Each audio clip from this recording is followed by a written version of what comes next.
Hello दोस्तों, इस video पे हम लोग बात करेंगे क्लास 12th इंग्लिश के अंतर्गत आपका पोएट्री से जो कि जितने भी आपके इंपॉर्टेंट क्वेश्चन आते हैं सभी को हम लोग कंप्लीट देखने वाले हैं। यानी जो कि आपका जो पोएट्री दोस्तों, तो इसमें क्लास 12th के अंतर्गत आपका इसमें आपका जो एक स्टैंजा आता है, यानी कि एक आपका जो है पैसेज रहता है। ठीक है, पोएट्री के अंतर्गत किसी चैप्टर से एक आपका स्टैंजा उठाकर रख दिया जाता है और उससे संबंधित आपके 3 क्वेश्चन पूछे जाते हैं। यानी कुल मिलाकर बोर्ड एग्जाम में पोएट्री से आपके 10 नंबर के क्वेश्चन बनते हैं, जिसमें आपका एक जो है सेंट्रल आइडिया भी शामिल होता है। तो आज के इस वीडियो पे मैं आपको बताऊंगा पोएट्री से आपके जितने भी महत्वपूर्ण पैसेज हैं, ठीक है, यानी कि जो भी आपके जो है तैयार करने हैं आपको, तो उनको मैं आपको बताऊंगा और साथ ही एक पैसेज आपको सॉल्व करके बताने वाला हूं कि किस प्रकार से आपको पोएट्री का पैसेज जो है सॉल्व करना है, ठीक है, बोर्ड एग्जाम में।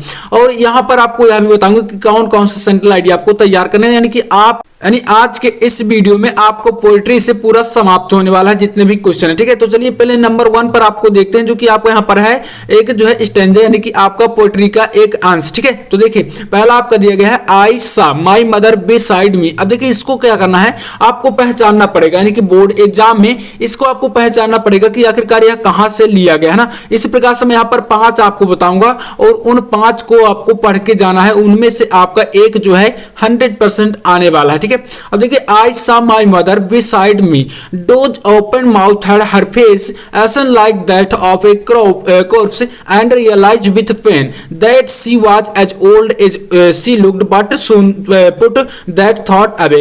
यानी दोस्तों इसमें देखिए अब आपको इसको पहले समझना पड़ेगा। ठीक है, माने कि आपको इसका हिंदी भी थोड़ा सा आना चाहिए। ठीक है, अब देखिए कहा गया कि आई saw my mother, यानी मैंने अपनी माँ को देखा। ठीक है, beside me यानी कि अपने बगल में, dose open mouth had her face यानी कि अपने बगल में क्या, यहां पर देखिए कुल मिलाकर कौन कह रहा है, तो जो कवियत्री है। अब यहां पर आपको कुछ समझ में आ जाना चाहिए, यानी कि आपका कहां से लिया गया है, तो ये आपका फर्स्ट चैप्टर से है, माई मदर एट 66। ठीक है, तो यहां पर उसका जो पोएट है कौन है आपको पता होगा, कमला दास है ना। तो यहां पर आपको मतलब कवियत्री जो है कह रही है कि आई सा, यानी कि उन्होंने खुद अपने बारे में कहा है कि मैंने देखा, आई सा my mother beside me, dose open mouth had her face as like that of a corpse and realized with pain।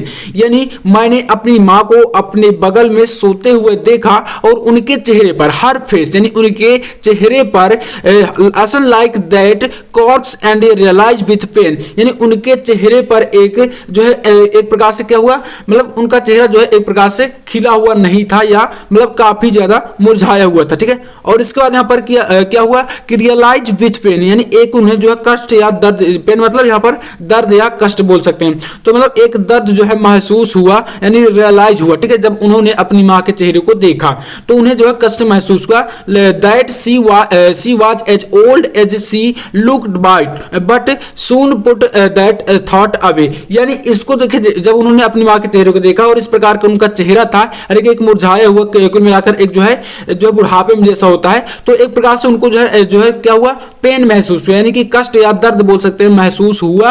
और उससे क्या हुआ, उन्होंने जो जब ये जो है कष्ट महसूस किया, तो इसके बाद यहाँ पर कि that she was as old, यानी कि ओल्ड मतलब यहाँ पर बूढ़ा बोल सकते हैं, तो उन्होंने क्या किया, जब महसूस किया तो वह उतनी ही बूढ़ी भी हो चुकी थी, यानी कि क्या हुआ, बूढ़ी हो गई थी, तभी तो मतलब ये सारी चीजें देखने को मिली। अब इसके बाद यहाँ पर कि as old she look but soon put that thought away, यानी उनके दिमाग में विचार भी इस प्रकार के आए कि वह जल्द ही उनसे दूर भी हो जाएंगी। दैट अवे मतलब कि एक प्रकार से उनसे, मतलब एक प्रकार से क्या है कि उनसे दूर हो जाएंगे, एक विचार आया उनके माइंड में। तो मतलब ये सारी चीज जो है कवियत्री जो है अपनी माँ के बारे में इतना जो है सोच रहे थे। ठीक है, अब इसको आप जैसे समझ ले जाएंगे, जैसे मान लीजिए कोई भी स्टैंजा आ गया तो आपको सबसे पहले वहां पर समझना ही है। ठीक है, क्योंकि अगर आप इसको समझ जाएंगे तो काफी बेहतर होगा, आप इसका आंसर दे सकते हैं। अब इसके नीचे आपके इस प्रकार से क्वेश्चन आएंगे, जैसे यहाँ पर हमने जो है लिख के रखे हुए हैं, ऐसे ही क्वेश्चन आपके बोर्ड एग्जाम में आएंगे, चाहे जो भी आपका मान लीजिए स्टैंजा है उससे संबंधित क्वेश्चन आएंगे। ठीक है, कहीं बाहर से नहीं पूछ जाएगा। जैसे फर्स्ट क्वेश्चन है कि name of the poem and poetess. ठीक है, यानी कि इसमें आपको बताना है जो कविता का जो है नाम है उसका नाम बताना है और इसके कवियत्री कौन है ना। यहाँ पर पोएटेज देखिए पहले से बता दिया गया कि पोएटेज मतलब कि यहाँ पर आपको बताना है जो है कविता का नाम और साथ ही बताना है आपको जो है कवियत्री इसकी कौन है ना, उनका नाम। इस प्रकार से क्वेश्चन हुआ, ये आपका 2 नंबर का, यानी कि कुल मिलाकर देखिए 6 नंबर के क्वेश्चन आते हैं, तो आपको 2 नंबर का एक क्वेश्चन ये आएगा। इसके बाद कह रहा है कि who does I refer to, यानी यहाँ पर जो आपका आई शब्द आया, ठीक है, शुरुआत में यहाँ पर आई जो है किसके बारे में बताया गया, यानी कि आई शब्द का यहाँ पर क्या आशय है, ठीक है। तो इस प्रकार से यहाँ पर मतलब आप समझ सकते हैं कि किसके लिए कुल मिलाकर आई प्रयुक्त हुआ। तो आई किसके लिए है, आई साम आई मदर, यानी कि कवियत्री खुद के लिए तो आई शब्द का प्रयोग करें कि मैंने अपनी माँ को देखा, ठीक है। तो यहाँ पर आपको ये बताना, अभी मैं इसका जो है आंसर भी आपको लिखकर बताऊंगा। अब इसके बाद नेक्स्ट देखिए, क्या कि what worried the poet's when she looked at her mother, यानी कि जो कवियत्री हैं उन्होंने जब अपनी माँ को जो है माँ की तरफ जब देखा था, व्हाट वरीड यानी कि चिंता, ठीक है। यहाँ पर वरीड मतलब यहाँ पर क्या है, चिंता। और इसके बाद the poet's when she looked her mother, यानी अपनी माँ की तरफ जब कवियत्री देखती हैं तो उनको क्यों चिंता हुई, ठीक है। तो इस प्रकार से इनके जो है आंसर आपको देना है। ये भी आपका जो है 2 नंबर का क्वेश्चन है और तीसरा भी आपका 2 नंबर, यानी कुल मिलाकर 6 नंबर के क्वेश्चन आपके स्टैंडर्ड से आएंगे। अब देखिए इसमें से आपको यहाँ पर इनके आंसर कैसे देने हैं, तो चलिए हम लोग इनका जो है आंसर भी लिखते हैं थोड़ा सा, और इसके बाद मैं आपको 5 स्टैंजा बताता हूँ कि कौन कौन से आपको तैयार करना है ना। तो देखिए फर्स्ट का आंसर आप लोग कैसे लिखेंगे, यहाँ पर डालेंगे आंसर नंबर 1 क्योंकि आप जो है पहले का दे रहे हैं, ठीक है, इस प्रकार से। अब इसका आपका पूछ रहा है कि name of the poem and the poetess, यानी कि कवि और कवियत्री का, कविता और कवियत्री का नाम बताना है। तो यहाँ पर आप क्या करेंगे, यहाँ पर सबसे पहले जब नेम आपका पोएम का नाम है तो लिखेंगे कि the name of the poem, है ना। तो यहाँ पर लिख दीजिए कि द नेम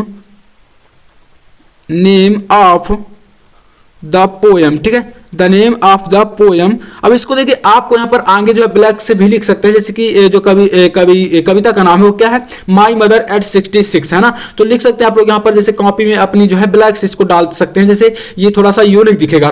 तो the name of the poem, इसके बाद क्या है, इज, और यहाँ पर आप इसको जो है कॉमा के अंदर डाल सकते हैं माई मदर, ठीक है, माई मदर एट 66, ठीक है। तो ये आपका जो है कविता का नाम हो गया। एंड इसके बाद क्या है, हमें यहाँ पर पोएटिस यानी कि कवियत्री का नाम भी बताना, तो लिख सकते हैं कि एंड द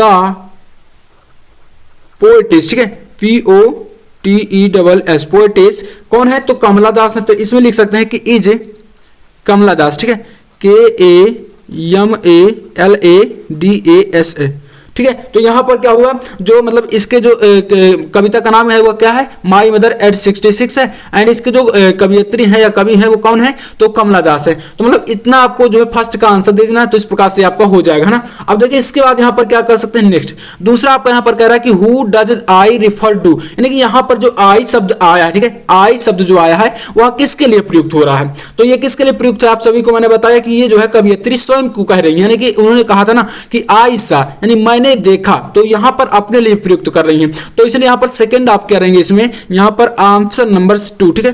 तो इसमें दूसरा आंसर आपको डालना है इस प्रकार से, आयशा। तो देखिए यहां पर इसका आंसर आप कैसे लिखेंगे कि आई जो है किसके लिए यूज हो रहा है, तो लिखेंगे कि I is use for the poetess Kamala Das, यानी जो आई यहां पर शब्द है वह कमला दास स्वयं के लिए प्रयोग कर रही हैं। तो मतलब यहां पर जो है कवियत्री स्वयं के बारे में बता रही है कि मैंने देखा, यानी आई जो है स्वयं के लिए है। तो आपको बस शॉर्ट में लिख देना, ज्यादा इसमें बढ़ाकर नहीं लिखना, बस इतना कर देना कि आई इज, ठीक है, आई इज यूज, ठीक है, यूज, इतना मतलब जो आई है वह यूज हो रहा है किसके लिए, I is use for the poetess, है ना, कवियत्री, पोएटिस। अब इसके बाद आप उनका नाम लिख दीजिए, क्योंकि कमला दास है ना, तो यहां पर लिख सकते हैं कमला दास। अब इसको ब्लैक से भी आप लिख सकते हैं ना, कमला दास। तो ये आपका इनका जो है हो जाएगा एक आंसर, यानी कि I is use for the poetess, यानी कवियत्री स्वयं के लिए उपयोग कर रही हैं आई शब्द, है ना। इसको इस प्रकार से कॉमा के अंदर कर सकते हैं, कमला दास, यानी कि कमला दास जो है वह स्वयं के लिए यहाँ पर, क्योंकि उन्होंने ही कहा कि मैंने देखा ना, स्वयं के लिए करेंगे। अब इसके बाद देखिए नेक्स्ट आपका तीसरा क्वेश्चन क्या है। इसी प्रकार से आपको बस ज्यादा यहाँ पर ये मत सोचिएगा कि बड़ा जो है लिखना है, बस छोटे छोटे आंसर देने हैं ना, और बाकी पूरे नंबर मिलेंगे। इसके बाद आपका आंसर नंबर देखिए थर्ड है। देखिए इसमें कॉपी भरने का मतलब नहीं होता कि जो है बोर्ड एग्जाम में कॉपी भरें, बस थोड़ा सा आंसर जो होने चाहिए वह सॉलिड होने चाहिए।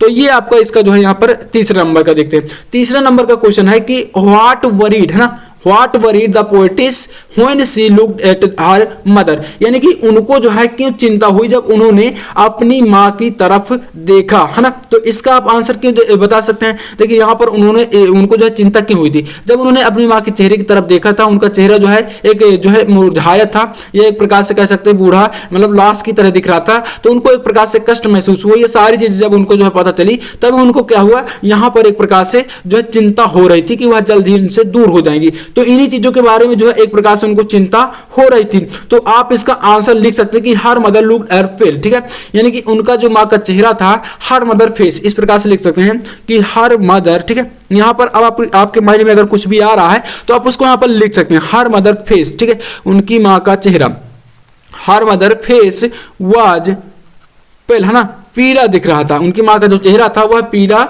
दिख रहा था। इसके अलावा अब और भी लिख सकते हैं जस्ट लाइक, ठीक है, जस्ट लाइक, और किसकी तरह दिख रहा था, जस्ट लाइक कॉर्प्स, ठीक है, यहाँ पर आपका एक वर्ड आया है क्रॉप्स, ठीक है, तो इसको भी आप यहाँ पर लिख सकते हैं जस्ट लाइक, यहाँ पर जस्ट JUST, है ना, जस्ट लाइक, और यहाँ पर CORPS कॉप्स, और इसके बाद यहाँ पर आप और भी डाल सकते हैं तो विच वरीड पोएटिस, यानी कि इन्हीं सब को सोचकर उनको जो है चिंता हो रही थी। जस्ट लाइक जो है मतलब एक प्रकार से उनका जो है चेहरा इसी प्रकार से दिख रहा था, तो यहाँ पर आप लिख सकते हैं कॉप्स, और इसके बाद WHICH विच, और इसके बाद यहाँ पर वरीड द पोएटिस, यानी इन्हीं सभी को सोचकर उनको चिंता हो रही थी, WORRIED वरीड द पोएटिस, है ना, POETESS वरीड द पोएटिस। और इसके बाद और भी सारी चीजें बता सकते हैं आप लोग कि उनकी जो है माँ को उनको डर था, लेकिन उनसे दूर होने का डर था, तो ये भी इनको एक प्रकार से चिंता थी। तो मतलब इतने में आपको इतना ही जोड़ देना है, बाकी इसके आगे भी आप जो है बता सकते हैं, जितना आपके माइंड में देखिए इसमें आ रहा है तो आप इसमें लिख सकते हैं, बिल्कुल आपको टेंशन नहीं लेना, ठीक है। तो मतलब इस प्रकार से स्टैंजा को पहले आपको पढ़ना है, अच्छे तरीके से समझना है, फिर आपको जो है सॉल्व कर देना है। अब इसके बाद दोस्तों मैं आपको सेकंड बता देता हूं कि आपको दूसरा कौन सा तैयार करना है, ठीक है। यहां पर मैं 5 आपको बताने वाला हूं। तो देखिए सेकंड नंबर पर आपको तैयार करना है, fisherman is in the cold sea would not harm whales, ठीक है, वॉल्सेस। इसके बाद and the man gathering salt would look at his hurt hands. Second number ये होगा, इसको आप पढ़कर अच्छे तरीके से तैयार करिए, बहुत ज्यादा इंपॉर्टेंट है, कई बार यह रिपीट हुआ है। इसके बाद देखिए आपका थर्ड नंबर क्या आता है, तो तीसरा आपका कि ए थिंग्स ऑफ ब्यूटी, देखिए थिंग्स ऑफ ब्यूटी जो चैप्टर है आपका, उससे आपका एक आ जाता है, ठीक है, काफी ज्यादा महत्वपूर्ण चैप्टर है। तो a things of beauty is a joy forever, its loveliness increase it will never pass it, और यहाँ पर इसको ढूंढ लीजिएगा, पहला है आपका, तो यहाँ पर इस प्रकार से मैंने लिख दिया कि क्वाइट वेथरिंग, ठीक है, तो यहां पर आपको इसको जो है तैयार कर लेना। तो ये आपका थर्ड काफी इंपॉर्टेंट है। इसके बाद चौथा देखिए यहां पर क्या है कि when aunt is dead, dead her terrified hand will lie still arrogant with orders she was mastered by the unafraid, ठीक है। तो यहां पर इसको आपको चौथा एक तैयार करना है, ठीक है। इसके अलावा यहां पर 4 हुए, पांचवा आपको एक तैयार करना है, now we will count to 12, यानी कि देखिए कीपिंग क्वाइट चैप्टर आपने पढ़ा होगा ना, तो यह उसी चैप्टर से है, now we will count to 12, हम 12 तक गिने, इसको मैंने बताया था एक बार, ठीक है। तो and we will keep still for once on the earth of the on the face of the earth, let's say यहाँ पर सो मच तक करके है, तो इसको आप ढूंढ लीजिएगा, पहला है आपका ये भी शायद, तो वहां से आपको एक तैयार कर लेना है, यानी कि कीपिंग क्वाइट चैप्टर से आपको इसको बिल्कुल तैयार करके जाना है। अब बात करते हैं सेंट्रल आइडिया के, है ना, सेंट्रल आइडिया आपको कौन कौन से तैयार करने हैं, तो इसमें देखिए 3 चैप्टर सिर्फ पढ़ने हैं, यहाँ पर केवल और केवल 3 चैप्टर आपको तैयार करना है, इसके अलावा आपको नहीं तैयार करना, ठीक है। अगर आप 3 सेंट्रल आइडिया तैयार कर लेते हैं तो देखिए पहला आपको तैयार करना है माई मदर एट 66 का, है, यह काफी ज्यादा महत्वपूर्ण चैप्टर है। इसका दूसरा आपको तैयार करना है कीपिंग क्वाइट का, एंड इसी में तीसरा आपको एक तैयार करना है ए थिंग्स ऑफ ब्यूटी का, यानी कि 3 सेंट्रल आइडिया और ये 5 जो स्टैंजा मैंने बताए, इनको आप तैयार करके जाइएगा बिल्कुल अच्छी तरीके से। और ये आपका पहला, ठीक है, पहला वाला काफी महत्वपूर्ण है, तो इसलिए मैंने इसको सॉल्व भी करा दिया कि आपको तरीका पता चल जाए कि बोर्ड एग्जाम में कैसे सॉल्व करना है। तो इससे बेस्ट पर आपके देखिए यहाँ पर कुल मिलाकर 10 नंबर का क्वेश्चन आएगा, मैंने बताया था, और आपका 6 नंबर का एक स्टैंजा आएगा और 4 नंबर का एक जो सेंट्रल आइडिया आएगा। तो इस प्रकार से इनको आपको सॉल्व कर देना है और बिल्कुल अच्छे तरीके से आपको पूरे नंबर मिलेंगे।